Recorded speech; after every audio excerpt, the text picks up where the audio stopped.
All righty, welcome back to another Wisco Fanatics Tuesday evening.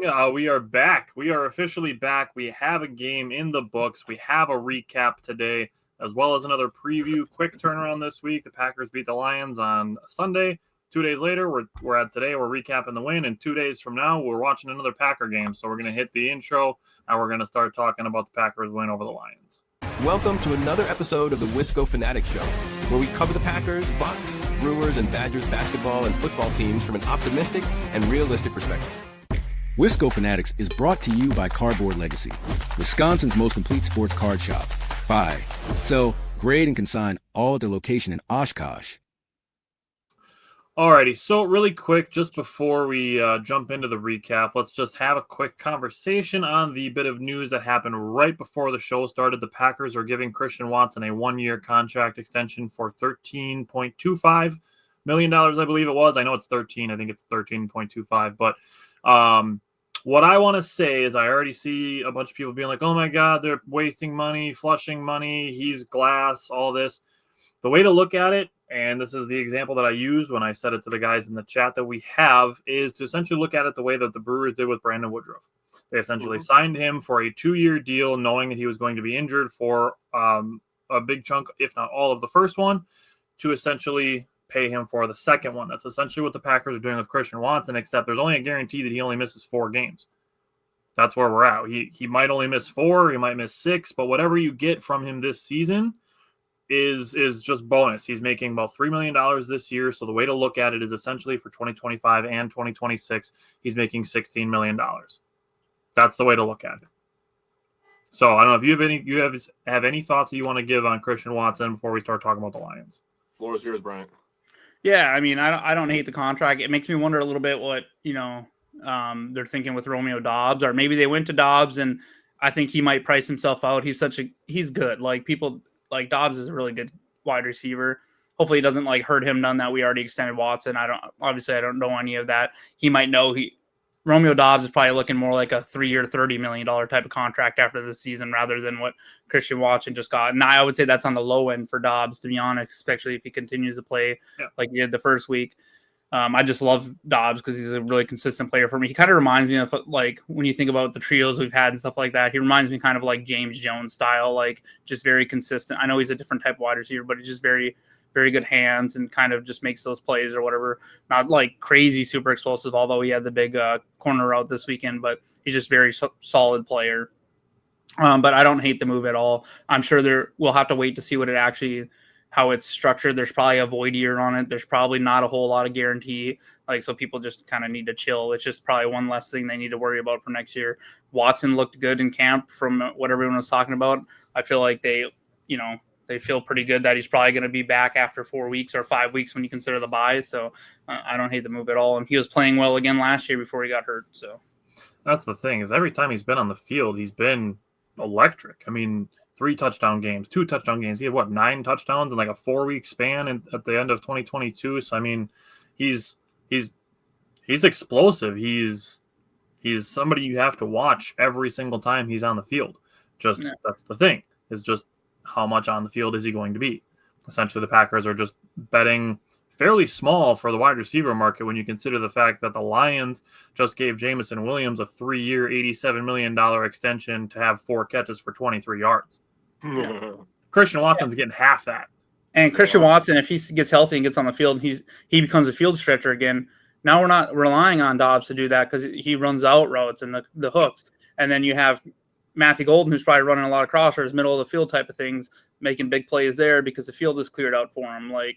Watson does a lot to this offense.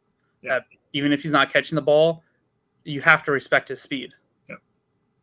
Yeah, so for me, there's a lot of splits that support that he benefits the Packers offense in a lot of positive ways. Not only is he a field stretcher, he's a big guy, so he could be a red zone threat. Tyler came up with the idea of the Watson corner when he kept catching touchdowns in the far left corner over there. And on top of that, he's also a really good run blocker, and this is a run-first offense. So very good run blocker, field stretcher. He's caused absolutely zero problems on and off the field. It's really been, Packers fans have had a problem with his dad and his brother more than the player itself, which is odd nowadays when you think about the age of social media. But Christian Watson's been a delight. He's been a good player, and he's been a positive on and off the field. So I like the move when you consider that you're getting a 6'5" guy that runs that fast, jumps that high, makes contested catches for basically $8 million, averaging out. That was a great point by you, Tyler. That's a good move. That is what the type of stuff that Brian Gutekunst is doing. And I know everybody keeps talking about how Howie Roseman's the best. Howie Roseman's the best. I'd throw Good in there in the top 3, bro. Over the last couple of years, if you look at his drafts, created a lot of depth, moving on from a lot of big time players with Rodgers and Jones and Devontae Adams, and there's a lot of players we moved on from, and he's replaced all that and tenfold more. So, it's a good move. Yeah. Yeah, Simon, welcome back. I would Matt, say excited that you're here. Yeah. You have thoughts on Christian Watson? Yeah, just a couple things. I just saw something like Tutu Atwell's getting $10 million for a 1-year contract, and Christian Watson absolutely blows him out of water in talent.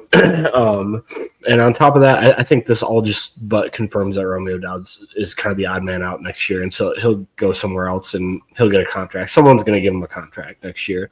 And this is also like something I kind of talked about in the offseason. Like Christian Watson might get that 1-year contract worth like a prove-it deal, and this is exactly what Green Bay wants. So he must also feel really good about where he's at in the rehab process.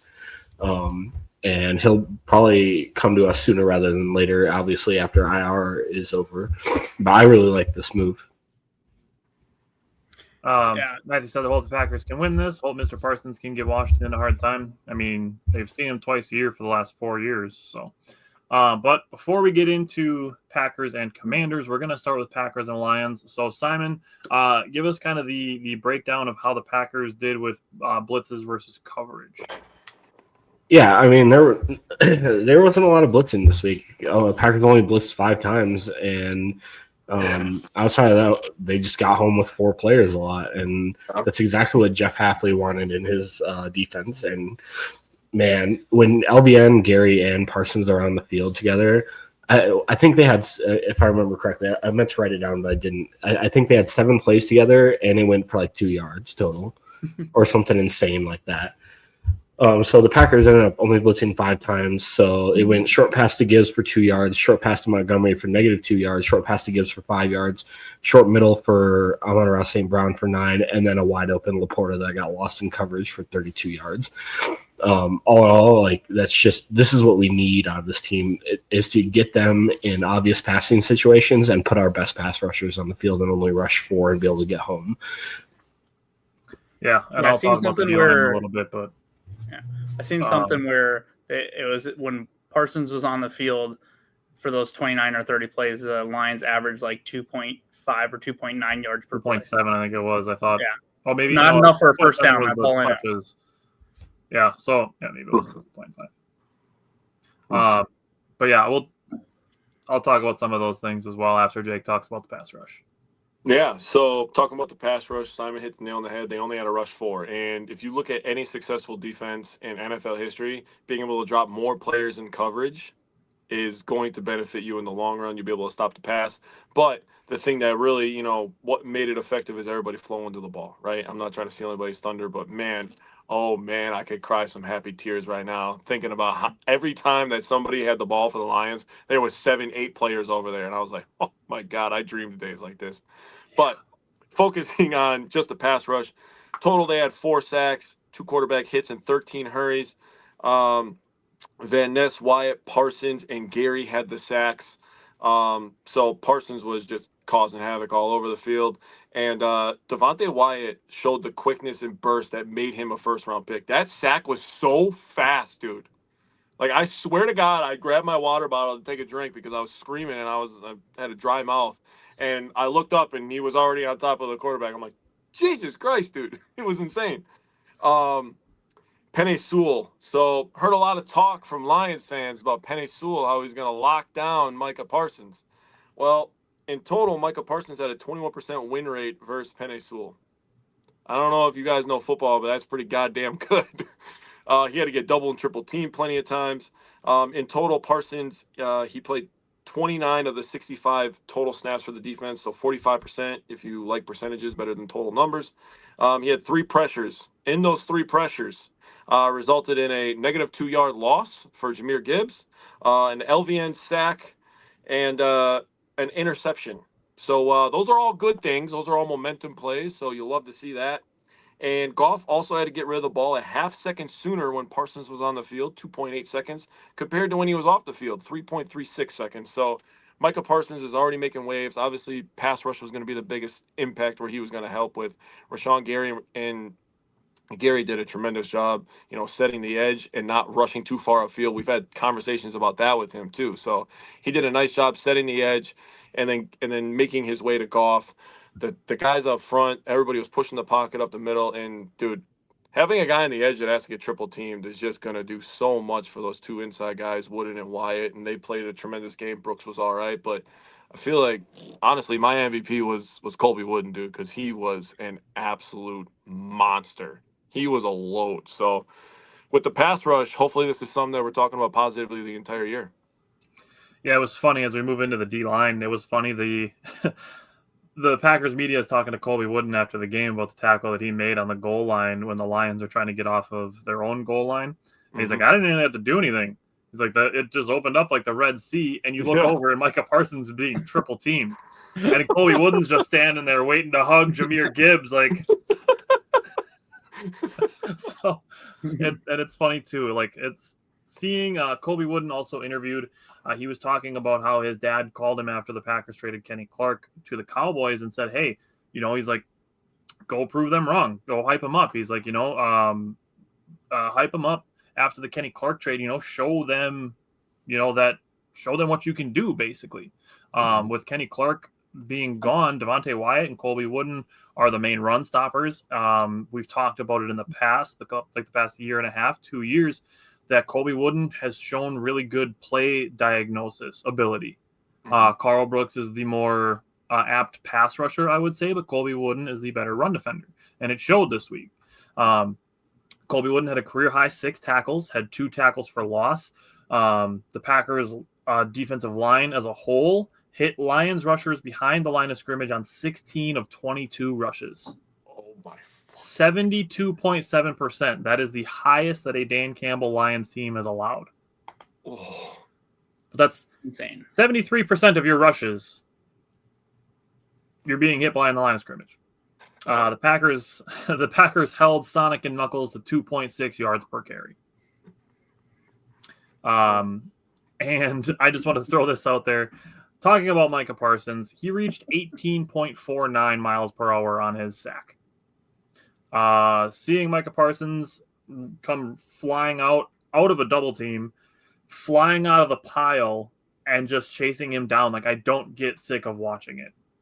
Like, I could watch it over and over and over again, and just the closing speed is just so apparent every single time you watch it. And there's no getting used to it. Every time you watch it, it's like, God damn, he's fast. It's like everyone knew that was about to happen besides Jared Goff. I don't know how you know that guy's on the field. You don't feel that, like, that pressure. Like, dude, this guy's going to come hunt me down, dude. Also, real quick about Parsons, I thought he should have got credit for probably a minimum 4, maybe 5 pressures, because they didn't on the LBN and Gary half sack each. That happened because Parsons pushed Penei Sewell all the way back, and Jared Goff stepped up right into him. He didn't get pressure, or he didn't get credit for a pressure, but that literally happened because of him. So he's just making plays everywhere. Yeah, I agree that he probably could have been credited with probably 4 or 5 pressures other than the 3 that he was given. Just on the other guys on the defensive line, Rashawn Gary, I don't think necessarily starred in the pass rush, not even to the point that he had a sack and a half. One of them being through another grown man while holding on to the offensive lineman with his arm, holding Goff with his other arm, and wrapping his left leg around Jared Goff and simultaneously tackling 2 humans, barely avoiding a safety. Rashawn Gary did that by himself. Yeah. I thought he played a hell of a game. Yeah, he did. So he didn't have like a big hit or like a big solo sack or anything like that, but that play on the goal line was pretty pretty nuts. And then he was credited with half of a sack on the sack that Lucas Van Ness had, just because they kind of teamed up to kind of finish the sack. LVN was the first one there. Walked Christian Mahogany, an offensive lineman that we all liked, walked him back into Jared Goff's lap and made the sack. I would have just given LVN the sack for that one. Goff would have fallen down anyways if Gary wasn't there to help bring him down. I still claim my bold prediction of all three of them each getting a sack because, PFF credits is a full sack, so I'm going to take it. Yeah, I think that's completely fair. Pat yourself in the back, my boy. That was nicely done. Done. Lucas Van Ness was second on the team, 4 pressures. He had the sack, did have also 4 run stops. You guys kind of already mentioned having Parsons, Van Ness, and Gary. Yeah, Gary on the field. I was thinking of having somebody on the same side with them, and I was thinking maybe of Cooper, but having those 3 out there, and you talk about the pass rush that they can bring, but Lucas Van Ness, we knew this last year, and we talked about it. We did videos on it of Lucas Van Ness growing as a run defender, and having that in with obviously the pass rushing prowess of Gary and Parsons, it just shores up the defense even more, and then you have a performance like you did on Sunday. So Rashawn Gary was credited with 5 pressures, had the sack, had 2 run stops as well. I do think he stood out in the run game as well, like Jake said. He did a really good job setting the edge. He made several big tackles in the run game where it's like, oh, that was Rashawn Gary making that tackle. Stuff like that. I think that's a growth thing that should not be overlooked. He shouldn't be looked at as just a pass rusher. I think he's grown at the run diagnosis as well. And then Devontae Wyatt, he looked like a Pro Bowl caliber defensive lineman on Sunday, versus a good offensive line, one that if you diagnose it and dive into it isn't as good as it obviously has been, but still an offensive line that people had no problem ranking as one of the best in the league. So don't give me this shit that all of a sudden now they have a bunch of moving pieces on the offensive line when nobody was talking about that all offseason. We talked about it with Spofford last week, and the 4 of us were still having trouble figuring out who the second guy was that they lost on their offensive line. So nobody was talking about it. Like I said, people had no problem ranking it as the best offensive line in the North, one of the best in the NFC. Devontae Wyatt had the second highest PFF grade on the team. He had the 4 pressures and a sack. Could have had another strip sack that was wiped out by a penalty, but I'm very, very excited to see more of Devontae Wyatt starting on Thursday. I'm going to let everybody else cover the rest of their subjects before we talk about a couple of other stats that I want to bring up, but I'm going to let Bryant go on linebackers and tackling. Yeah, so, we got a taste of what Quay Walker and Edrin Cooper can be for this team. And I talked about the importance of getting to the outside, not letting Jahmyr Gibbs break contain and get to the outside. He did not get to the edge, and he did not break contain. Maybe one time. One time. And so the Packers had 10 missed tackles this game. And honestly, I'm fine with that this game because what happened was they're all rushing to the ball carrier. Edge Cooper had a couple missed ones, but guess what? He contacted Jahmyr, kind of turned him around, had him held up. And by the time he turned around and tried to get back upfield again, there was 5 Packers there ready to smack him.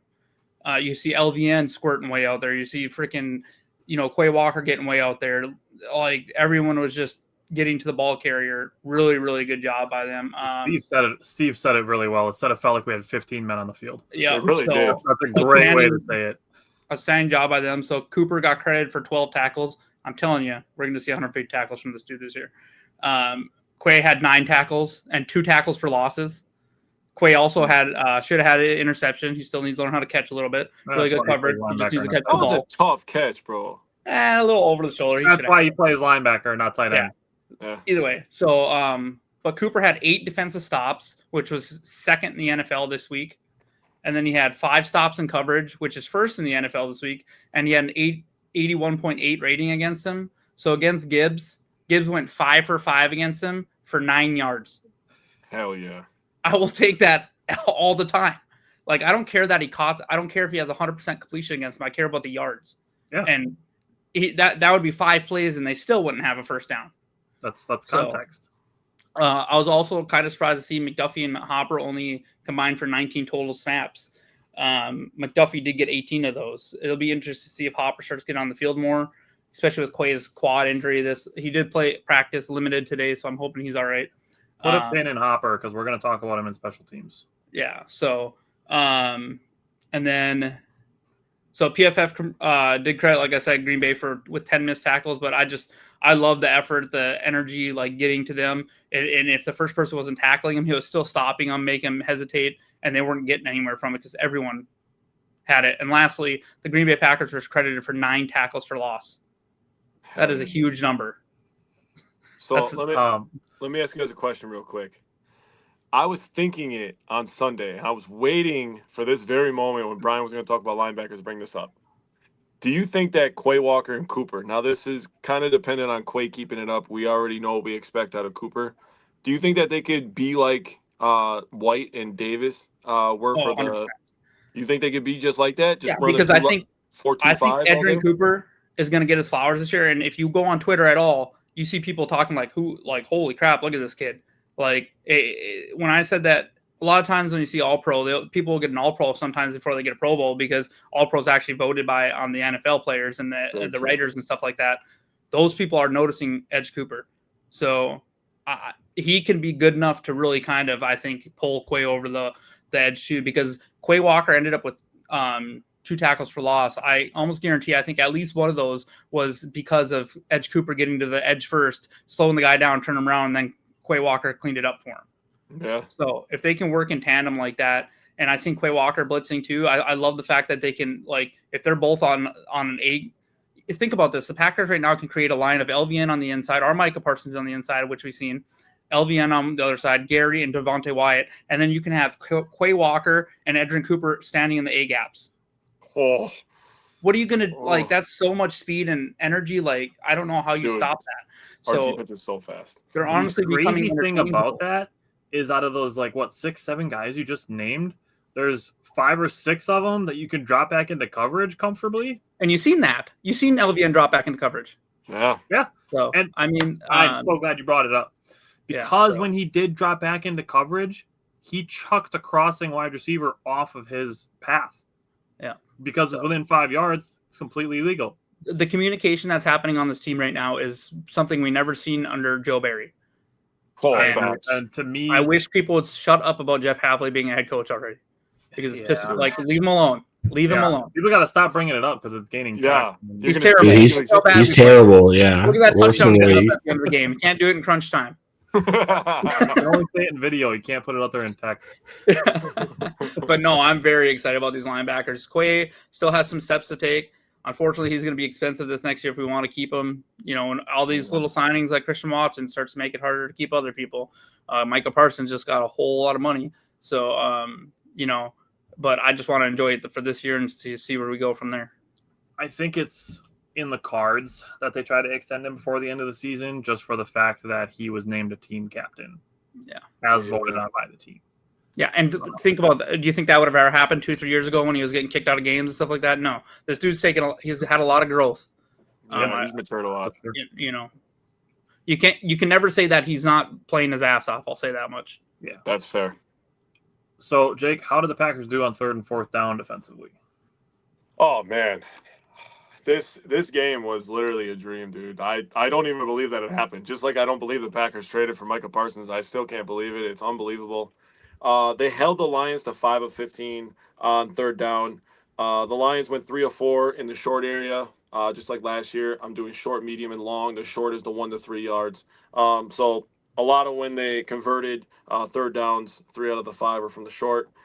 In the medium, the 4 to 7 yard range, those are the real tricky ones. They went 2 for 7, and then they were 0 for 4 on 3rd and long. And that's because Jared Goff had to get rid of the damn ball because we were coming after his ass. So pass rush wins you a lot of football games, if you didn't know that. It allows the DBs to play a little bit more freely, knowing that they don't have to cover for as long. So defense was amazing. Obviously, they went 3 of 4 on 4th down. The last one that they converted was a crazy catch. And they made a lot of impact plays on third down. That was one thing that I took away from this. So they had 2 sacks on third downs, and they had an interception that was on third down, also in the red zone, which I will talk about here shortly. But if you live in that 5 for 15 range, you're going to win a lot of football games for the Green Bay Packers. Did you by chance have a note of how many of them came on that last drive? The third downs? No, I did not write that down. I will. I mean, it had to be at least 2 or 3 of them. I mean, even just the fourth quarter, looking at the third and fourth downs, like garbage time is where it felt like a lot of the offensive numbers for the Lions game. I did write down that 4 of their 5 third down conversions came when the Packers were up by 2 scores. So I did write that down. That's fair. All right, Cyan, how do you feel about the secondary? I thought they were okay this week. They like we've talked about, we forced Jared Goff to get the ball out really quickly, so a lot of his throws didn't really involve the secondary. So he averaged 3.3 air yards per completion, and that's so low. Braden Locke at quarterback, dude. Yeah, and he attempted 8 passes of over 10 yards, completing 5 for 89 yards. With that being said, I think Nixon and Bullard struggled a little bit, but I mean, most of the yardage came from either Amon-Ra St. Brown or Sam Laporta, and those 2 guys are excellent players. Yeah. Bullard, to me, is like he's struggling. It seems like whatever happened in his rookie year, which I think he struggled a lot in coverage, has kind of peaked his head already. This year, I'm hoping for maybe a turnaround or something, but so far he hasn't been that good. But between the 2 of them, they were 14 of 15 for 114 yards and 7 first downs. Yeah, I kind of feel like they could get whatever they wanted against Nixon, to be honest. Yeah. If they had time, I should say that. But I also feel part of that is obviously Amon-Ra is a good wide receiver. There's really no denying that. It'd be dumb to say otherwise. 5 to 8 wide receiver in the league.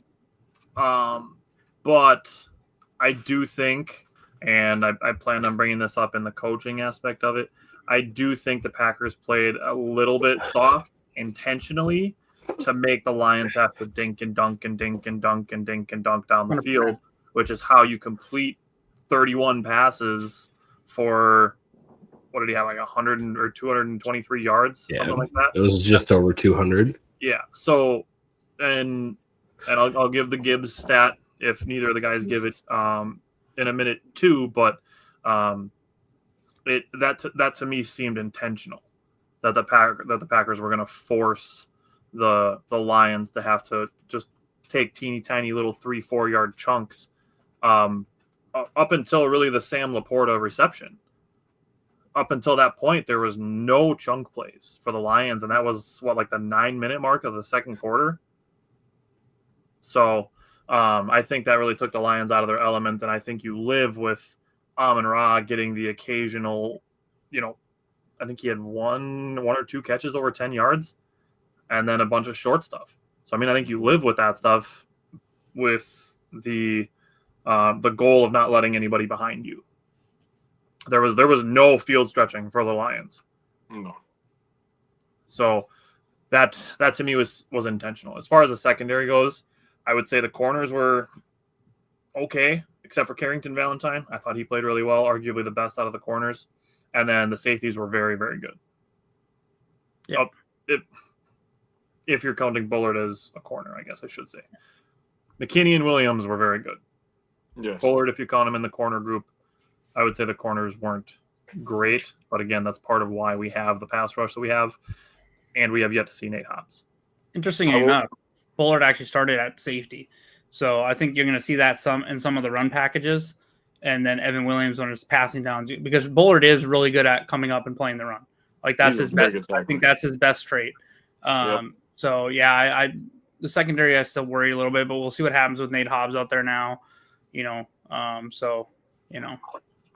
And just real quick, I see Steve's comment there too. I just did a quick math of just restructures next year. If Packers just basically convert a bunch of stuff to cap or to bonuses like they always do from their main players that they're going to keep, like the Jordan Loves and, probably Josh Jacobs and Aaron Banks and all that, they can clear like 47 million in cap space just by doing restructures. So I think we're probably just fine. Yeah, going into next year. So I don't know that they'll do that all because it obviously affects stuff going forward a little bit, but yeah, they'll definitely be able to create some space next year. Yeah, and also we won't have a first round draft pick that we need to pay, which is another several million. Yep. Spofford mentioned that last week as well.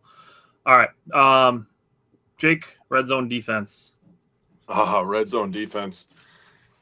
So the first 3 attempts for the Lions, they had obviously 3 attempts, and they had 2 field goals and an interception. So you're living good, right? You're holding them out on third downs. You're rushing the passer. You're making them earn every inch. The first attempt, they had 3rd and 5 at the 25. Goff to St. Brown for 8. You have a 1st and 10 at the 17. Goff to Gibbs for 5. So people are rallying. The longest play that you gave up was 8 yards because on 2nd and 5 from the 12, they tried to hand it off to Gibbs. A 0 yards, 0 inches. 3rd and 5 from the 12. Goff goes to Laporta. Incomplete. They have to settle for a field goal. Green Bay defense buckled up. Bend, don't break. Love that. 2nd attempt, they have a 4th and 2 at the 30. Goff to Williams for 11, and then that was when he talked shit. And apparently they don't want to call taunting on him because they wanted to call taunting on our safety, which is insane to me. If you're going to enforce the rule, enforce the goddamn rule. That's all I got to say about that. 1st and 10 at the 19, Goff incomplete. 2nd and 10 from the 19. Goff throws it to Montgomery. He gets 3 yards, and then he gets shut the hell down. I also heard a bunch of stuff from Lions fans that he was just going to run over Micah Parsons like 10 times. So I'm still waiting for that to happen. 3rd and 7 at the 16. Goff was forced to throw the pass quickly because Micah Parsons got in there so fast. And I got to say, I agree that giving the credit to Parsons is big, but we have to give a lot of credit to Evan Williams. First of all, for the IQ to be able to jump that route, to notice that St. Brown was sitting on that, and then to have the hands to make that play. Yeah. You know, you see so many diving attempts from DBs trying to catch the ball, and a lot of them dropped the interception. So that was just an all-around great play by all players involved. Interception, they have a turnover. So they have 2 attempts, and they have 3 points. I also think Goff deserves a little hate because that was a dog shit throw. He was telegraphing the shit out of Amon-Ra on that play. Yeah, Goff, he was not Jared Goff. He was Jared Goof on Sunday, and that's the only version I ever want to see of him ever again. He was staring down Amon-Ra on that throw. Bro, he literally looked like he's about to shit his pants. I'm not kidding you. I know you were in the stands, you couldn't see his eyes, but I was looking at that man's eyes, and he was seeing everything but his receivers. I forgot you were there on Sunday. Yeah. I didn't go on Thursday, Michael was pretty awesome, huh? I have a video on my phone, and I haven't even watched it yet, to be honest with you. The ground was shaking. Yeah, you got to send it in the group chat. I told Amanda, I said I'm kind of just like when I went to we went to the game last year, they introduced defense, which was nice to see, and it got loud for Gary and Kenny Clark and all that. That we'll be at the one where if they do it every other, it should be offense or whatever. I kind of told her I wish it was defense again this year, but but at least I'll be at the throwback game. The intro of Micah Parsons, because he was last, so you knew he was coming, and the announcer kind of did like an "and from Penn State," did a long build up. Versus when he got the sack and everybody's like, oh, and then the sack happened, and then everybody pops. It was a bigger pop for the sack than there was for his introduction. Yeah, that place was loud for the sack. It could not have happened in a better place. As much fun as it would have been for it to happen in front of the Lions sideline, the fact that it happened in front of the Packers sideline, where all the defensive linemen are standing ready to sub in, right in front of them, and the defensive line coach, and everybody is just losing their shit. It's awesome. It's cinema. That's what it felt like. Yeah. And yes, the stadium went nuts. Yeah, it was crazy. So continuing on the red zone, you have the 3rd attempt. They have a 3rd and 5 from the 26. I know that's technically not the red zone, but it was a big play because Goff hit Laporta for the 16-yarder. You have 1st and goal, Goff incomplete. You have a 2nd goal from the 10. They got Gibbs for -6 yards. And then on 3rd and goal, Goff checks it down to Montgomery for 7 yards, and they have to settle for a field goal again. So you got 3 attempts. They have a turnover and 6 points. And that right there is the biggest difference in this team from last year to this year, is being able to bend and not break. That's what will make them a Super Bowl contender. Obviously, we get to the last one. First and second down, Goff threw incompletions. Third down, Goff threw the Gibbs. He got 7 yards. And then fourth and goal, he got the absolutely insane catch from Tesla for a touchdown. That was actually crazy. I still couldn't believe he caught it. Like after the replay, I was like, holy shit, dude, what a crazy catch. I was surprised they overturned it. That to me seemed like one of those things that whatever they called was going to stand kind of catches. Yeah, because you actually have possession when it was in the one It all hand. depends on when you It was turn a the sick possession. catch. That's exactly it. So we're still in that what's a catch, what isn't a catch thing. Yep. So actually, the first thing I always write down when I take my notes is I write the score, right? So I wrote Packers 27, and then I wrote Lions 13 with an asterisk next to it, and I wrote a small 6 underneath it because they really scored 6 points. It was garbage time anyways. They scored 6. Okay, Yeah. That's what it feels like to me. It counts, but for all intents and purposes, for 80% or 90% of the game, they had 6 points. Yep. I just want to throw something out on the -6 play that you talked about with Gibbs. When Bryant was talking about the missed tackles, that was one of those plays. So the Packers have like 6 dudes around Jahmyr Gibbs. He breaks like the first tackle and a half, gets his footing back, and then starts running backwards and lost yardage. So that's the context of those missed tackles that actually benefited them. I'm not saying the Packers should try to intentionally miss tackles and rally and hope guys decide to run backwards, but in that specific instance, the context of that play did benefit the Packers for another 2 or 3 yard loss. Yeah. Steve said the Parsons chase down must have been like a crescendo. You see it coming. The entire stadium takes a collective gasp before erupting. It was. It's like you're going up the hill on the roller coaster, and then the sack happens, and it's like, ah! Like, that's exactly how it felt. Just the buildup of seeing him chase him down and watching him chase him down like a cheetah. Jaws. Jaws, yeah. Didn't Yeah. But, Brian, how did you feel about special teams? I feel like the tide's turning on this one a little. It felt pretty good. It felt all right. It hurts, the penalties hurt a little bit. But like Savion Williams having that big return to start the game, like you just feel like the place is going to explode. And then you see a flag and it pushes all the way back. And you're just like, oh boy, here we go again. Like, really, this is how we're going to start. So the flags, they need to get cleaned up. We hurt ourselves on a couple returns for sure. A little surprised to see Savion Williams back there returning kicks, not Nixon, because Nixon's one on the depth chart. But it could be because Nate hurt most of camp. Yeah, it could have been that, Hobbs was out too. So it's like, do we really want Nixon back there returning kicks? Or maybe they like Savion. It sounded like Matt LaFleur liked what Savion was doing. So, I mean, he's a 6'4" dude, like big and fast. So, hey, if we can get the ball in the hand of a playmaker, do it. I thought, so aside from the penalties, everything looked really good in my opinion. Golden and Reed both looked really good returning punts. Waylon he's an X factor. I don't know how else to put it. Like, he had 3 punts. 2 of them finished over 60 yards with a long of 65. 2 were inside the 20, and he had an average of like 57 something. I think he had 2 inside the 10 even. Yeah, they were inside the 10. Sorry. Yeah, ESPN says inside 20. They're inside the 10. Right. One was at the 8, and the other one was right around that same spot. Yeah. So just he literally back 5 yards. He completely like flips the field. Like, and the one we kind of punted further back in our zone or whatever, he absolutely destroyed that thing.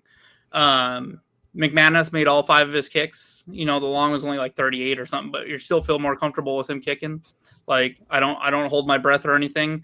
I don't even know that I watched the extra points get kicked, to be honest. I probably ran and grabbed something to drink or something, like, because I'm not worried about them missing them anymore. They're not an adventure anymore. You know what I mean? Like, We've seen some kickers get cut. Like, other teams are going through what we've gone through. Atlanta lost the game or at least didn't go into overtime. Moody, who was a 3rd-round draft pick, just got cut. I have a feeling he might end up in another team and turn things around. Like, if I'm Atlanta, I'm probably on the phone with Moody right now and saying, come out into Atlanta, kick in a dome, see what you can do for us. Like Cleveland. Yeah. Or Cleveland too, missing kicks. Like, yeah. So they could have beat Cincinnati. That game was brutal to watch. Chicago last night missed the kick for the Bengals, which would have been funny. But yeah, that completely changed the game too. Good call. Yeah, Santos' kick was a little longer last night, but he's missed several kicks too for them. So, like, I mean, to have McManus playing the way he is, and I love the fact that over like the last couple weeks of the preseason, we extended Whelan, our long snapper, and McManus. We all have all of them for like 3 years. They're a team now, like they're a crew together. So there's just a lot of continuity in that group, and they played really well. I'll also say I thought our kick coverage was awesome. I thought we did very good on that. McManus did a really good job positioning the kicks. He'll have to do that again this week because Deebo Samuel's dangerous returning. They had a couple decent size returns, and actually they had really good coverage last week against the Giants. Now it's hard to give Washington too much credit. The Giants are a dumpster fire. So, yeah, I thought our special teams played really well aside from 2 big penalties. Yeah, I wanted to give credit. I know we said to put a pin in it, but I wanted to give credit to Tyron Hopper. His kickoff coverage was very, very, very good. Hey, Oh yeah, also that linebacker that we signed for special teams, like strictly Neiman. special teams. Yeah. The one that they had a chance to return a big and we're cutting back across, Neiman came up and made that play. Yeah. Just like you gave credit to McManus for his kicks, I want to give credit to Whelan, dude. Not only does it kick it 65 yards long, he kicks it about 165 yards in the goddamn air, dude. Holy shit, dude. That guy's got a leg. What was it? The one that they were talking about, the punt right before halftime. It took 16 seconds off the clock from kick to finish, where the Lions didn't have a chance, and the announcers were like, "That like normally you think you might have a play or two, that just took 16 seconds off the clock." Now, granted, they were running back and forth with the turn, but that was the one that I think Neiman made the tackle on because he reversed his field. But when you punted 65 yards and then it's in the air for 6 seconds, that's a big portion of it. Yep. Before we switch to the offensive side of the ball and as far as coaching and time of possession go, just want to have a couple more things on the Packers defense. With the Packers defense, this can kind of go to the D line. This can go to pass rush, however you want to say it. They kept a lid on Jahmyr Gibbs. This could go to the linebackers. This can go to everybody. 10 catches for 31 yards is the fewest in NFL history on 10 receptions. Yep. That is the fewest amount of yards that any team has ever allowed on 10 receptions in NFL history. That's what I say to the point of the dinking and dunking that the Packers forced the Lions to do. There was no time where Jahmyr Gibbs got out into space outside of the one play where he was able to get the edge, and that was when the Lions were on their own 5-yard line. That was the only time he had an edge and actually had space to run. Yeah, and that's where Edge Cooper going 5 for 5 for only 9 yards really count. That's a huge portion of that. Yep, I'll give you a 2-yard reception on just about every single play, unless it's fucking 3rd or 4th and 1. Yep. Have that all you want. Yep, I'll give you a 2-yard gain on 1st and 10, 2nd and 8, and 3rd and 6. Yep. Okay. Moving into the offensive side of the ball, starting actually kind of still in between, but looking at coaching and time of possession, first things first. Let Adam Stenavich hold the red flag. The one that Matt LaFleur challenged, I will say the one thing that he deserves a little bit of a pass about is the fact that it happened on the opposite sideline. That's really the only thing I can say in his favor. But in that situation, if it's that questionable, and I'll also say if it had been called incomplete, it probably would have stood incomplete. But then again, I thought the same thing with Tesla's touchdown. If you are that on the fence about it, just call a timeout. You can still challenge after the timeout. Just call the timeout. I feel like he probably did it a little bit too because right after the catch, Amon-Ra and Goff were trying to hurry up to the line and get the ball snapped. So maybe he's like, oh, they don't think they completed this. So he just said, screw it. Instead of throwing the timeout, I'm just going to throw the challenge. Yeah, that's fair. I didn't have a terrible issue with it because they're rushing to snap the ball. Yeah, that's fair to bring up as well. The only play call that I really had a problem with Matt LaFleur was the first possession of the third quarter. You get 2 runs with Jacobs. They gained 9 yards. They had a 3rd and 1, and they tried a third handoff to Jacobs. That, to me, was like a perfect time to run some play action. Yeah. It really felt like kind of a telegraphed 3rd down and 1 run. That was really the only play call that I didn't like. That was the only really play call that felt like too conservative. So that was pretty much all I had as far as LaFleur is concerned. Rich Bisaccia, in my opinion, I think he is rising.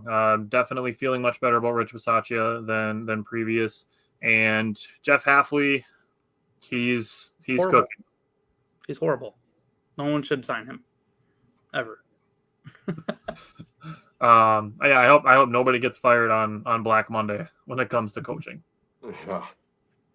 Well, Mike McDaniel's. I was gonna say and Dable. I think they're both out in the next few Dable's weeks. gone. Mike McDaniel's is gone, and he's probably just gonna stay in Miami and do loads of coke. And then, hell yeah. I think that the Giants are gonna keep Dable until the end of the year. Then they'll fire. They shouldn't.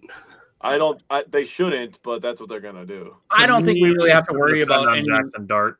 Like if Jackson Dart starts week 4 and lights the world on fire, then maybe Dable saves his job. Hafley's not leaving in the middle of the season or anything, but that's absolutely not happening. He's going to get some interviews for sure at the end of the year. Yeah. So. As far as time of possession goes, it was a little bit lopsided, 35-25 to 24-35 in favor of the Lions. Do have 2 things to say on that.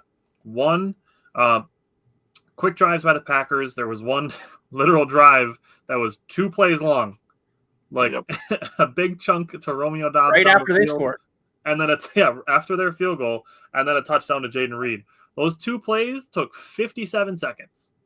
Jesus Christ! 2 plays, 57 seconds. Right after the Lions finally get on the board, then the Packers are just like, "Here, touchdown." That's what I look like on Madden, by the way. I literally wrote a 2-play drive took 57 seconds, and then parentheses in my notes I wrote LOL. And then the second point is, like I said, the Packers made the Lions dink and dunk all game.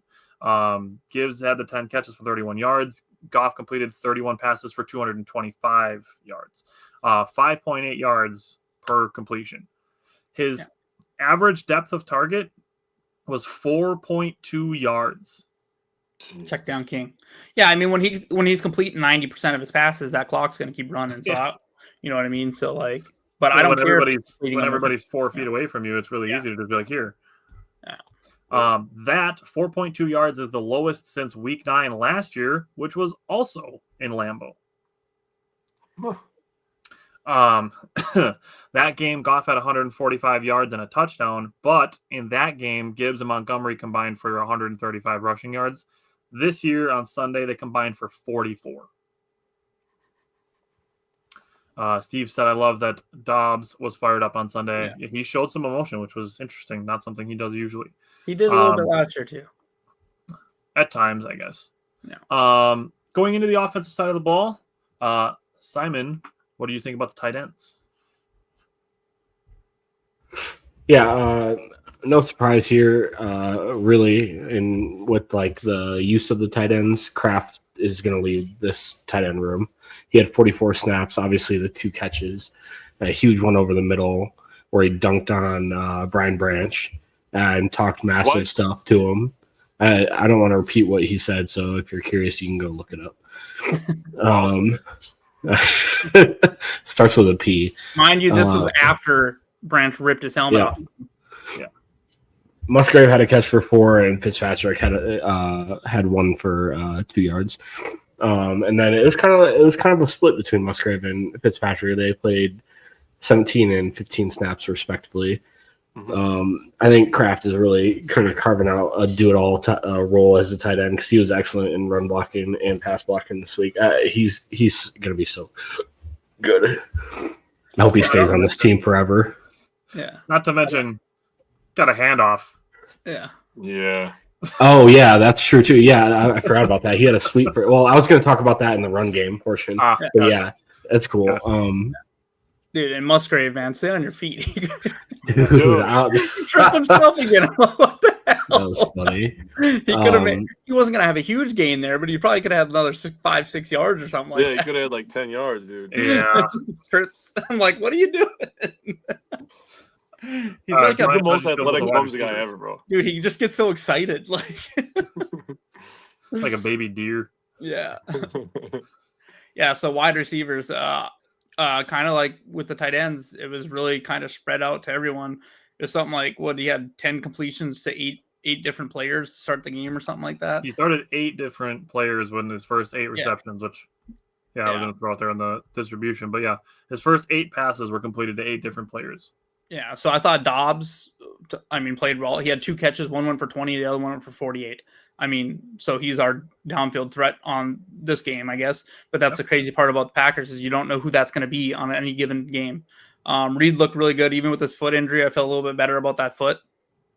They gave him the day off, like limited. He was off, but he's limited today in the walkthrough. He had that one.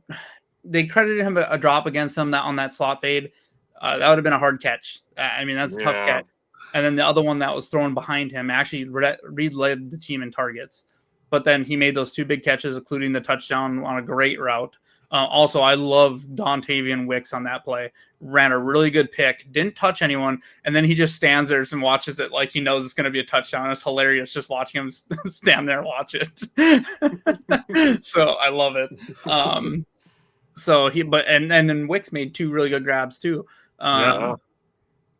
And then Matt Golden, I thought he looked good. He caught both of his targets, was fine. I do want to see him more involved because I just feel like he's going to take things to the next level. I want to see him on some crossers or shots down the field for sure. I want to see him on a corner route or something like that. I do think, I'll talk about that once we start talking about Washington. Never mind. But really, another thing that was a little surprising was everyone was like, well, what are they going to do with Reed? Well, Golden played like 78% of his snaps on the outbound, and Reed played pretty much all of his snaps from the slot. So, and they'll be on the field together, and Golden will play outside, and Reed will be in the slot. Golden did outsnap Reed, and actually Wicks outsnapped Reed as well. And Dobbs led in snaps. So, kind of, interesting balance there. So, yeah. It seemed watching the substitutions coming in, it basically seemed like they had 2 3-man groups. Yep. Yeah. Well, they also played a lot of 12 personnel too. They did a lot. So like Reed basically being a slot only guy, he's not going to see a ton of the field. And I think they're kind of babying his injury a little bit too, which you could have fooled me. If he's going to have 2 or 3 catches and do what he did with that, then I'll take that all day. Yep. Yeah. On the passing game distribution, like I said, Love his first 8 completions were to 8 different players. Not that teams really have to game plan for Fitzpatrick and Chris Brooks, but you can't key on just one guy. 10 different players had receptions. Golden, Kraft, Reed, Dobbs, and Wicks all had multiple receptions. You look at the way that Love distributed the ball passing-wise. He was 2 for 4 on deep balls. That's 20-plus yards. That is where the one quote-unquote drop happened. I can see it being a ball where you're like, okay, that would have been a really tough catch. I can also see it if you take it from the angle. Like, it hit both of his hands at the same time. That's a catch that Jaden Reed might tell you he should make, but I would feel that the Packers wide receivers coaches would tell him he should make that catch. That's fair. That was where Love was 2 for 4. He was 2 for 2 to the middle on deep balls. That's where he had those 2 big completions, one being to Romeo Dobbs, and the other one, I believe, was Dontavian Wicks, I think was the other one that was credited as a deep pass. 6 for 9 on 10 to 19-yard passes. That was last year. That was the place that I said he had the opportunity to improve.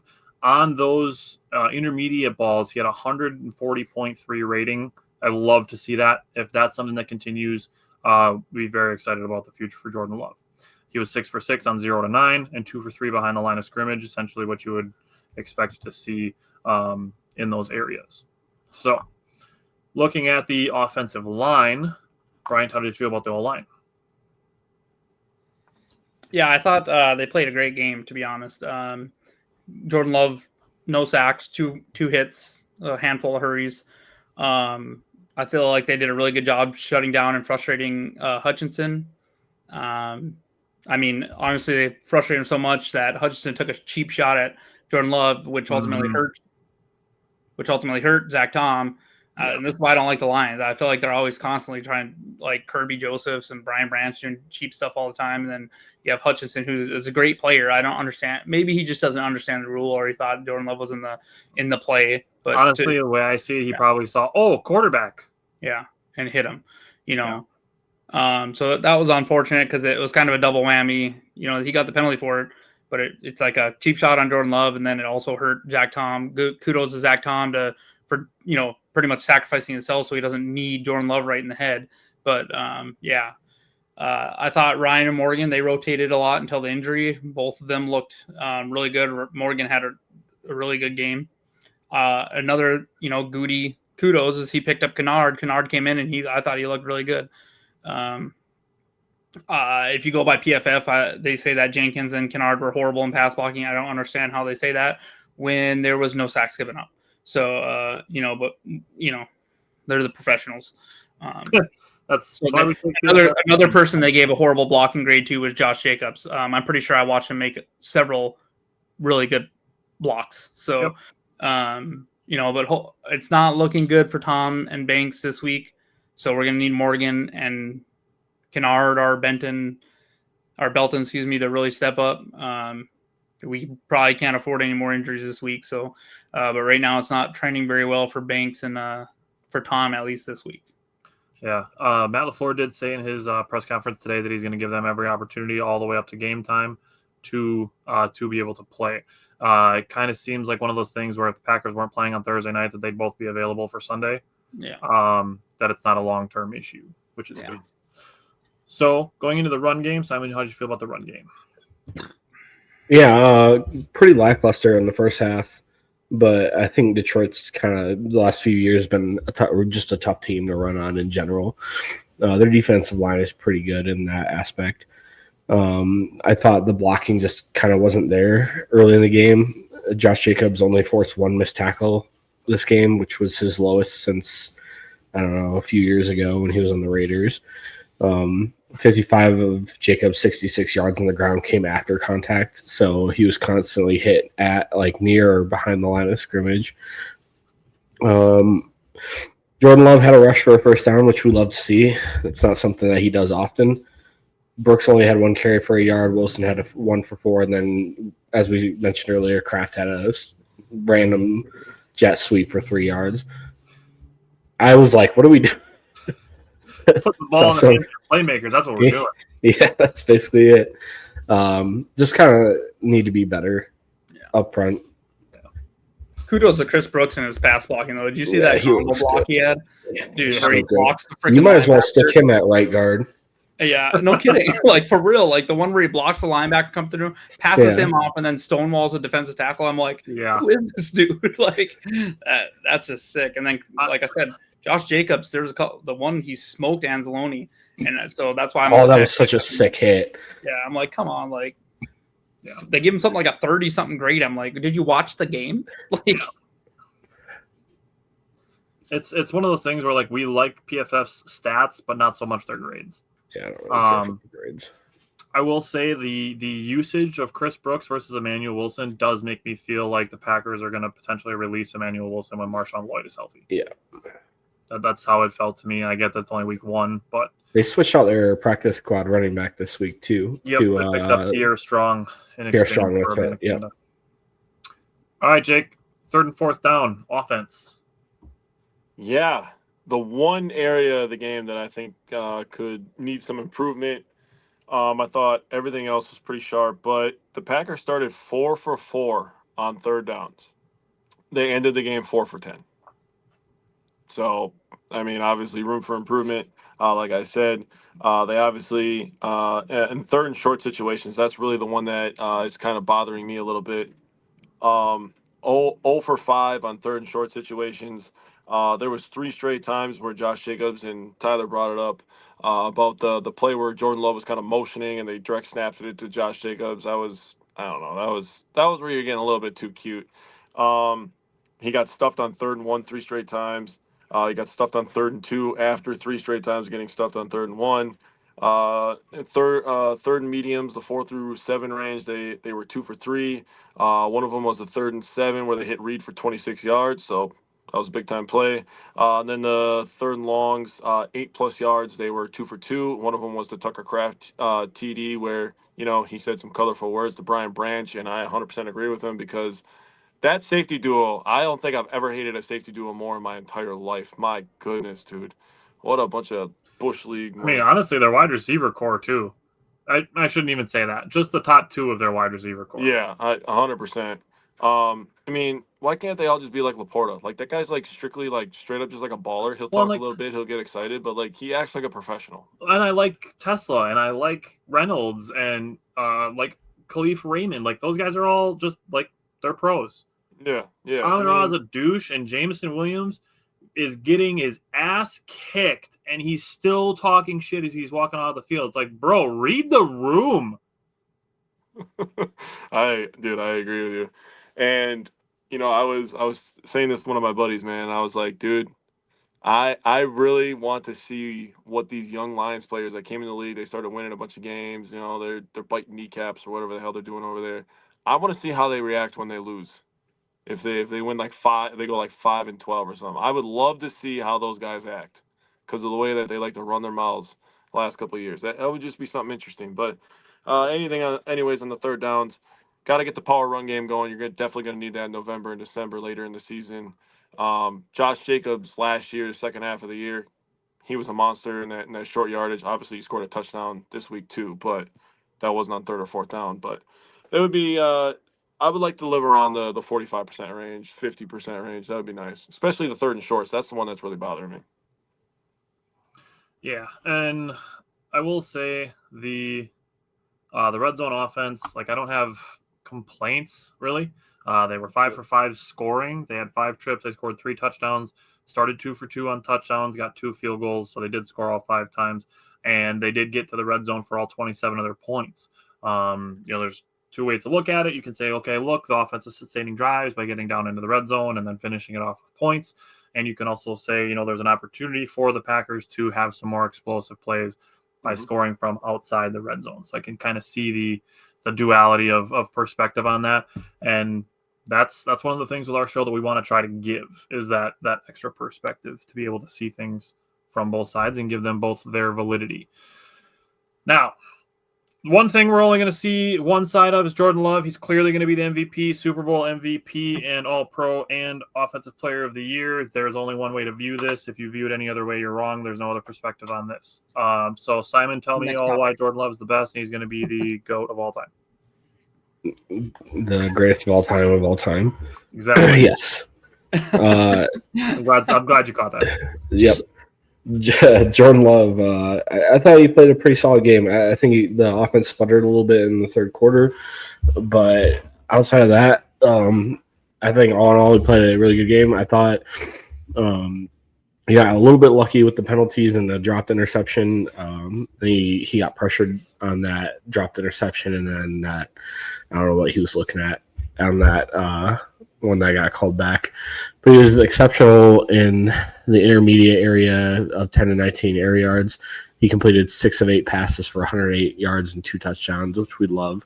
The ball distribution, kind of like Tyler already talked about, 10 different Packers receivers caught a pass, including everyone who ran a route other than Malik Heath, who ran 3 routes. Yeah. Sorry. Last thing. I love his pocket manipulation. Like he's got to be one of the best in the game at that, of avoiding the rush and getting himself in a spot where he can get on platform and throw the ball, or at least get a little off platform and throw the ball. I think he's one of the best in the game at that, and that's what leads to these zero sack weeks. Because the Lions did put on a little bit of pressure at some points in the game, but Jordan Love missed me with that BS. I like that.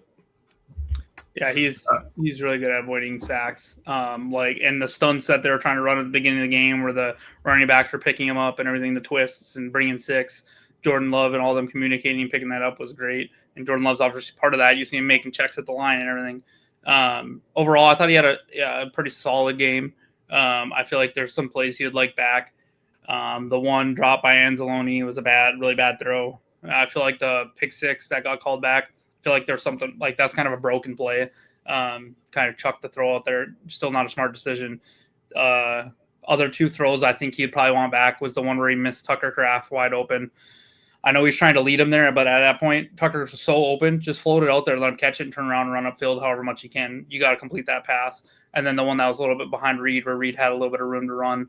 Other than that, which is good. I'm glad that Jordan has a couple things he can clean up in a win or whatever. So, but then he makes throws that are like that throw to Tucker Kraft, the read, the anticipation. Tucker Kraft's not even behind the linebacker yet. That is an amazing throw, and we've seen him do that before. And then that to the throw to Jaden Reed. I mean, that is perfect. Like he placed it. You could not place that ball better on that touchdown. And I get it that Jaden Reed ran a great route. Did the same thing. Yeah, I get it that Jaden Reed ran a great route and was wide open. Well, you still have to make a really good throw when you're throwing across the field like that and, leading someone in the end zone. That's not an easy throw to make. So I thought overall he played really well. Dropping the one into Dobbs on the deep ball too. Yeah. Dropping it in between two Lions. Yeah. There was another. I wish I would have thought of to pull this play up. There's another play. I think it was one of the passes, maybe possibly to Golden, where you could see him. He was about to let it rip. You see him read the linebacker, pull it back down, and wait for the wide receiver to clear the linebacker and hits him on the sidelines for a first down. And I thought, I was like, wow, that was like a great job, because there's at minimum that ball is probably getting deflected. It was a crosser to Golden. You're right. Yep. And he was able to pump fake because the Lions are dumb and they fucking dropped Aiden Hutchinson in the coverage like a bunch of smart asses. Yeah, that's a good idea. Your best pass rusher. Let's drop him back. Good idea. All right, Jake, what did you think of Jordan Love? Yeah, so Jordan Love, he has total control of this offense. You could see it as evidence on him calling a check. We keep talking about that 2-play drive because that was really the stamp on the game. That was just like, this is BTA. He actually checks the play at the line and checks to the pass play to Jaden Reed, and he just drops it in the bucket, dude. Back-to-back drops in the bucket. One thing I do love about Jordan Love, he is not afraid to rip the seam, dude. And we keep talking about that Tucker Kraft play as well, dude. He just stares at him, and he's just like, I'm going to throw this as hard as I can, and I hope that Tucker Kraft catches this, and he just rips it. And I'm just like, God damn it, I love this guy. He's not afraid to stretch the defense. He looked healthy. That was nice to see. I feel like it literally feels like it's been 2 years since we've seen healthy Jordan Love.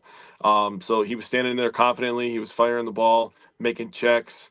I got nothing to complain about with Jordan Love. Maybe a little bit more consistency on some passes, like Brian was saying, but I thought he was terrific. Yeah, you guys talked about the two turnover-worthy plays. He had 4 credited big-time throws, doing really well on third down, throwing touchdowns, the deep ball to Dobbs. His average depth of target was 10.8. Hell yeah. Compared to Goff's 4.2. Hell yeah. Keep it around there. Yeah, that means good things for the downfield games versus teams that don't have as notable of safeties as the Lions do, because as douchey as their safeties are, they're still good safeties. Also, they have pass rushers you have to be aware of. So we get against a team that doesn't have as good of a pass rush or as good of secondary, the Packers are going to be able to throw the ball around. The last thing I had on Jordan Love, he was 14 of 17 when kept clean. That includes both of his touchdowns and a 147.5 rating. That'll play. All right. Anything else you guys want to say on the win before we get to the short turnaround? Just great start to the season. I mean, that's a huge win right there. That could have ramifications later in the season. We have another one of those coming up right now. So, yep. All right. Start on the defensive side of the ball. Bryant, what are you looking for on the defensive side of the ball against the Commanders on Thursday? Yeah, the linebackers are going to be huge again in this game, right? Yeah, kind of for a little bit of a different reason this time, and that's because Jaden Daniels. I think he led their team, and he was second behind Koski, who had a couple of big runs too that we'll talk about. But Quay Walker and Edge Cooper. Quay was added to the injury report late yesterday with a quad injury, and they had a non-participant, but he would have been a limited participant, or he was limited in the walkthrough today. So I'm thinking he'll probably be all right. Maybe he got hit in the thigh or something. So we'll just need their speed and what they did against Gibbs, essentially get outside. Do not let Jaden Daniels, one of them is going to be spying him. I have a feeling one of them is going to be spying him. Do not let him break contain and make you have a long night. So yeah. And then they'll have to cover Koski too. There's a couple times he was kind of bottled up in the middle and he bounced it outside and busted it for a huge run. So make sure you get him to the ground. And then Deebo Samuel poses a little bit of a threat too. He can run the ball. He ran for a 19-yard touchdown run in that game. And then he'll catch a lot of short passes and just make it really hard to tackle. And he is still a very good player. Deebo Samuel is, not a scrub at all. So you just make sure you're getting these guys to the ground. And so I'm just looking for their speed again to be huge in this game. That'll be huge every game, obviously. But with these, when you have, it's not going to be as huge against Cleveland in week 3 because Joe Flacco ain't running anywhere. And they don't have like a running back that's really, super explosive or anything right now. So, so for this game, it's going to be pretty big. Simon, what are you looking for from the Packers defense on Thursday night? I had basically a lot of what Brian put down too, but I just sent a tweet in the chat. Josh Connerly is Washington's right tackle rookie, so good luck with Rashawn Gary and Micah Parsons this week. Good luck. Yeah. To add on to that real quick, if I can, I was looking up. Okay. There was 3 of their offensive linemen that really struggled against the Giants, and one of them happens to be the center. So I think Devontae Wyatt could cause some issues. Yeah. Washington did allow 3 sacks last week, so I'll be looking for the Packers to add on. I was really honestly impressed with everything that the defensive line did against the Lions, so I'd gladly take a repeat of it. I do think there's an opportunity to exceed it because I do think Detroit has a better offensive line than Washington does. That said, Brian did bring up something that I had written down was to keep the edges set, control the east-west, especially when it comes to Debo. The only other 2 things is I'd like to see a little more out of Carl Brooks, especially in the passing game. And then Micah Parsons playing 45% of snaps on Sunday. I'm hoping maybe he can get around like 60% of snaps. I expect a small increase, but not full, like the full 70 snaps or whatever it ends up being for the defense. But if play something like 40 snaps, I'd be good with that slight increase. And that's what I would be expecting. So, Jake, what are you looking for from the defense? Yeah, so obviously you have to contain Daniel's legs. That's something that's going to be a key. They're gonna talk about that for 6 hours before this game on Thursday. That's going to be one of the biggest keys of this game. Also, setting the edge, Micah, Gary, LVN, Enigbare, we've talked about him, haven't mentioned him yet. He's improved a lot over the last couple of years. And pushing the pocket from the middle, that's the biggest way to get a quarterback who likes to run around. Push the pocket from the middle, flush him outside, then you can kind of control it from there. But having a guy like Micah Parsons that's just as fast as the quarterback, I texted Tyler a couple weeks ago. I said, hot take, the Packers run defense may take a step back. Totally wrong about that. Glad I was wrong about that after week 1.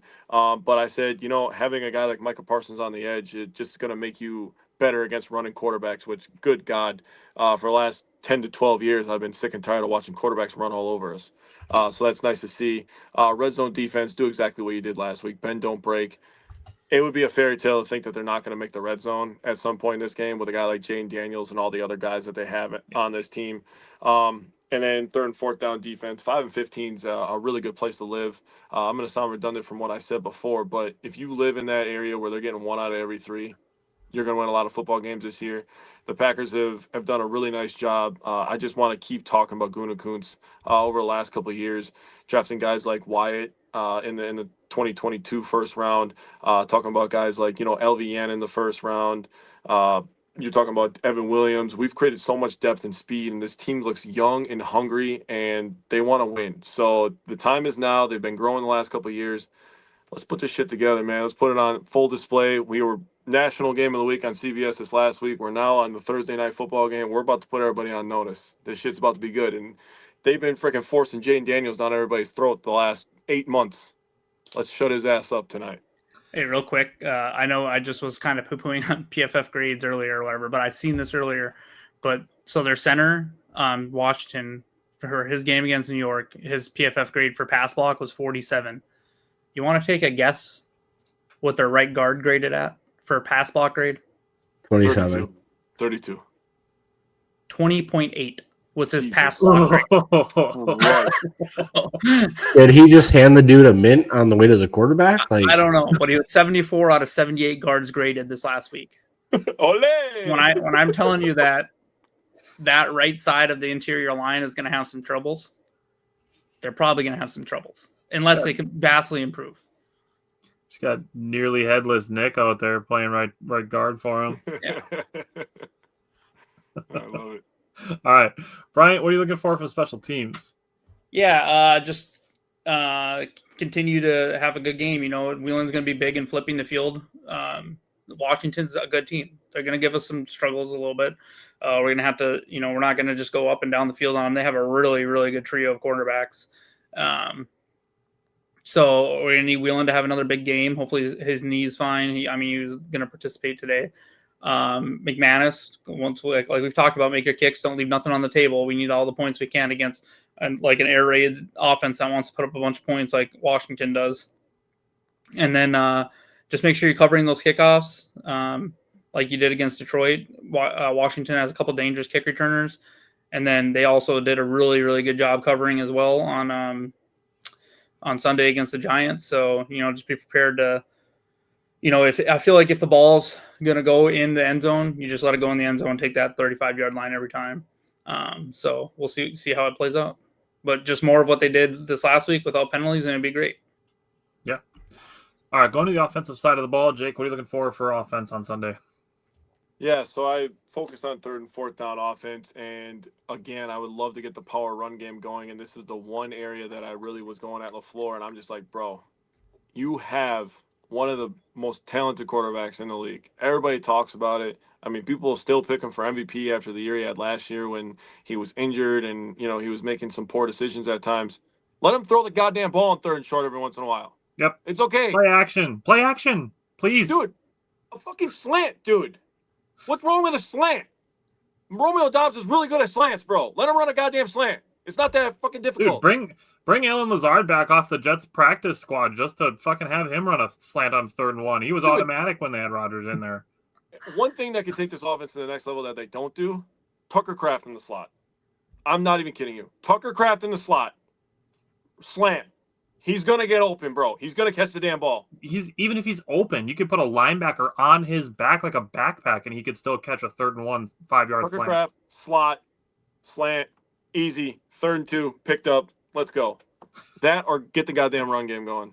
Those are the only two things you can do on 3rd shorts. Simon, what are you looking for from the offense on Thursday? Just getting the running game going. Jordan Love is exceptional when it comes to play action, and for play action to work really effectively, you have to have a little bit of a run game going. Versus the Lions, Jordan Love had 7 play action passes, resulting in 6 receptions, and 3 of them went over 10 yards. So I'm hoping. Huh? That's a crazy stat. He said, "Damn," he was hyping you up. Yeah, damn, that's a crazy stat. But that's what I got. Brian, what are you looking for offensively?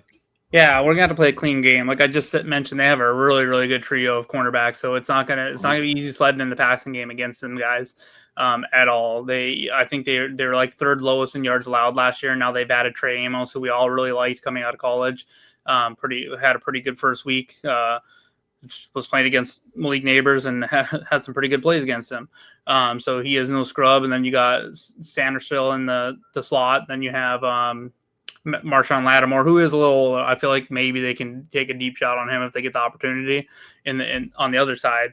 But those are 3 good corners. And then, the offensive line the health is going to be pretty intriguing to see what's going to go on here. They just have to have a good plan to deal with Payne and Von Miller and Frankie Louvu, really. Giants running backs only ran for 30 total yards against Washington. Granted, they have Tyrone Tracy running the ball, not Josh Jacobs. And our offensive line is a lot better, not scoring, a 20 PFF grade. So I feel like, so last year, as good as Washington was in the passing game, they were that bad against the run. Last year against the run, they allowed 137 yards per game, 4.8 yards per run, and 18 touchdowns on the ground. So they were 3rd worst in the league in that. So they were 3rd best in the league against pass, but 3rd worst in the league against the run last year. So I do feel like this is a game that we could see Josh Jacobs take over a game and, kind of give everyone a little bit of rest after, a short week, and he could just take over and put this game on his back here. I like that. So you guys covered most of everything that I had written down. The only other thing that I had written down was it's hard to ask Jordan Love to spread the ball around more than he did last week. So my only real thing with as far as passing game distribution goes, I'd like to see Golden involved just a little bit more. You guys talked about the slants and stuff like that, but Running some more crossers with him, seeing if you can get him on a deep shot. I don't think I recalled any plays where the Packers sent him on a deep fly ball. So that's something I'd be interested to see, just to see what Washington does with it. Just send them on a go route. Just see what they do. And, kind of start to get a feel of how you're going to use Golden as far as the rest of the season progresses. Bryant, you guys, I know we've talked about a bunch of the injuries, but what are the big injury designations that we're watching for? Yeah, Washington's pretty healthy, so nothing there. But Banks, Tom, Brenton Cox, Bo Melton, all of them I expect probably miss this game. Reed and Golden and Wicks all are still on the injury report, but all would have go through the walkthrough today. Reed is probably and Wicks are holdovers from last week. Golden popped up with a little bit of an ankle, but I think he'll be fine. So really the main concerning ones are just Banks and Tom, in my opinion. I think, we can get by without Cox. I think Angbari can play more. And then, Bull Melton really didn't see the field much either. So I feel like we can get by there too. So overall, the Banks and Tom ones are the big one that we need to be concerned about. All right. Moving on. Jake, what's the weather going to be like on Thursday night?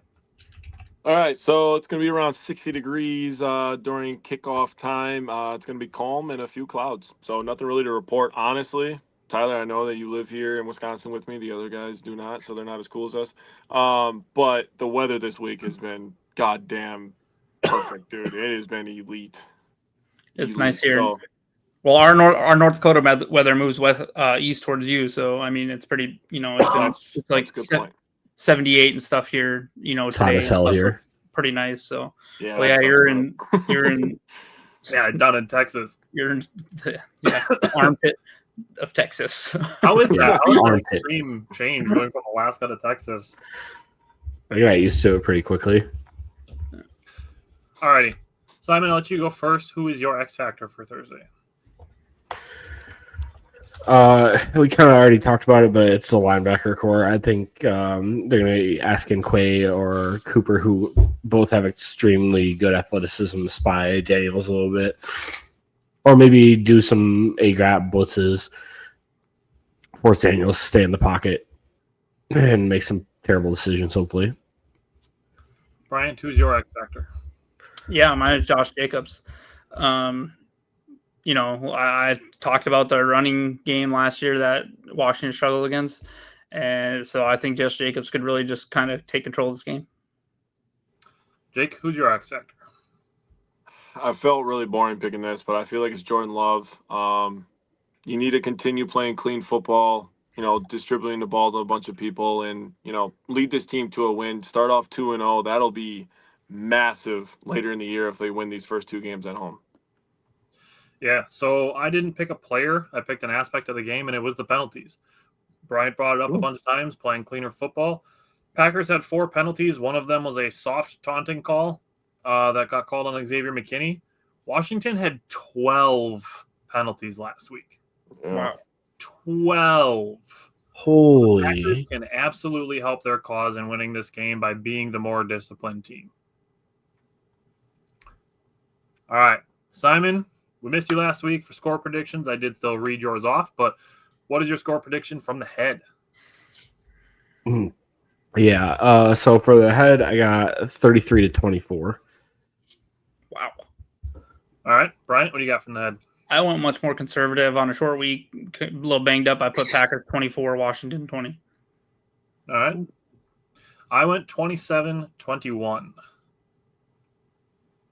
Okay. I went 26-20. All right. I literally had that written down and changed it to 24-20. Dude, I had 24-20 written down, and I was like, nah. All right, Simon, from the heart. So I kind of went with a more like Packers are taking this momentum into this game, 35-20. I would love that. All right, Brian, what about you? 31-21. All right, I have 33-13. I'm kind of with Simon on the momentum. If we held the Lions to 13 points and made them play very uncomfortable looking against a worse offensive line, riding that momentum, I think the Packers can stick it to them a little bit if they play very similarly to how they played against Detroit. Good point. I have 30-17, so we all have ass whoopings. I like that. I like it. All right, Bryant, how many Simon Says you got this week? 3. All right. You can go first. Okay, this is my extra. I'll give you my extra first. Jordan Love has more rushing yards than Jaden Daniels. Damn. Oh, no. There's just no way. There is a way. There is, but it's these are highly supposed to be unlikely. bold. That's bold. Yeah, bold. there's no way. Okay. All right, Jake, rip one. We should call this Scrooge because he never gives us a goddamn thumbs up. I have Love 4 touchdowns. Yeah. Oh, yes. Yes, complaining, you get what you want. Let's go. Let me jump in because I'm going to double down on the one that I had last week was 3 touchdowns by Love to 3 different players. He started 2 for 2. I'm like, oh, it's first quarter. He's already got 2 for 2. And then it's like, oh, all right, we're just not throwing the ball anymore. No. Oh, you're saying that's it again. Yes. Yep. Okay, I thought you were going to alter it a little bit. Yeah, I like that. All right, Brian, give me another one.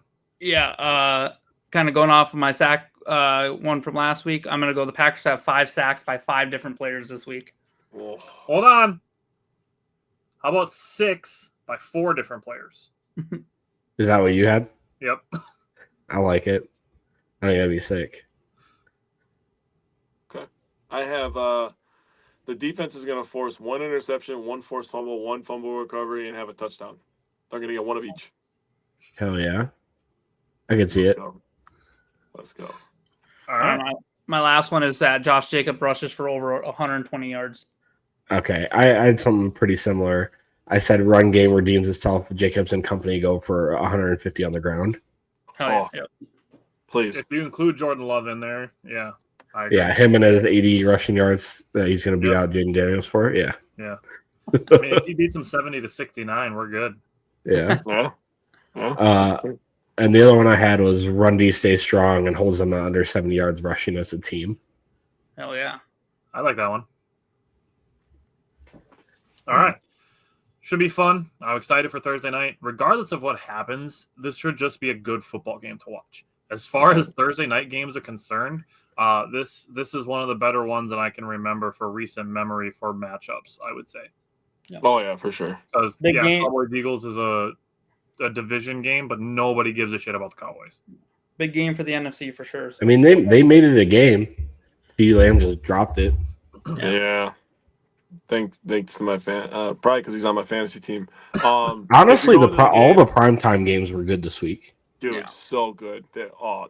I needed that for my mental health. I'm not gonna lie. Yeah. I needed football, dude. Last night, I would say was a good game if you're not a Minnesota or Chicago fan. Oh, dude, that was a good game for us. We saw both quarterbacks be shit, but Yeah. that's besides the point.